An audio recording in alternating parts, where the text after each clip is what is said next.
From pit to palace. The story of Joseph. Long ago in the land of Canaan, a young man named Joseph, son of Jacob, received dreams from God. In his dreams, the stars, the sun, and the moon bowed before him, and bundles of grain surrounded his own, bowing low. These dreams foretold a great destiny, but they also stirred envy in the hearts of his brothers. Joseph's brothers hated him, for he was their father's favorite. Clothed in a coat of many colors and filled with divine dreams, Joseph walked in innocence. But jealousy consumed his brothers, and they could no longer speak to him with kindness.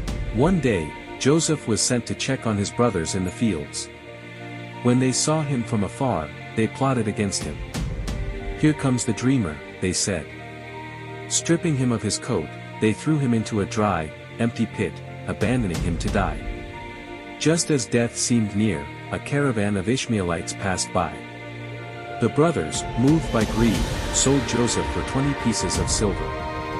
The boy with the dreams was led away in chains, his future uncertain, but God's plan was still unfolding.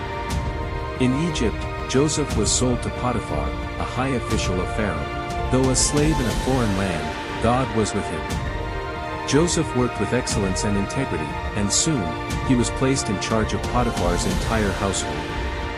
Joseph's upright life caught the eye of Potiphar's wife. Day after day, she tempted him, but he refused to sin against God.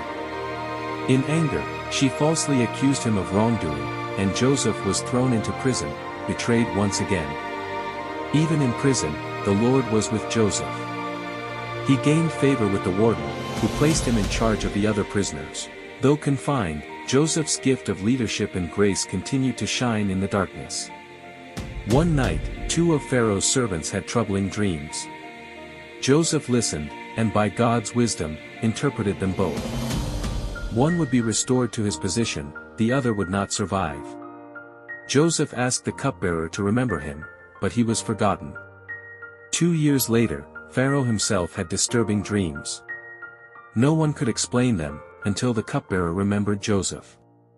He was summoned from the prison, and standing before Pharaoh, he boldly declared that God alone interprets dreams. Joseph revealed the meaning: 7 years of abundance would be followed by 7 years of famine. Impressed by his wisdom, Pharaoh appointed Joseph governor over all Egypt. The prisoner became a ruler, God's promise was taking shape. When famine struck, Joseph's brothers came to Egypt to buy grain. They bowed before him, not knowing he was their brother. The dreams had come true. Joseph tested them, and saw their hearts had changed. Joseph revealed himself with tears. "I am Joseph, your brother," he said.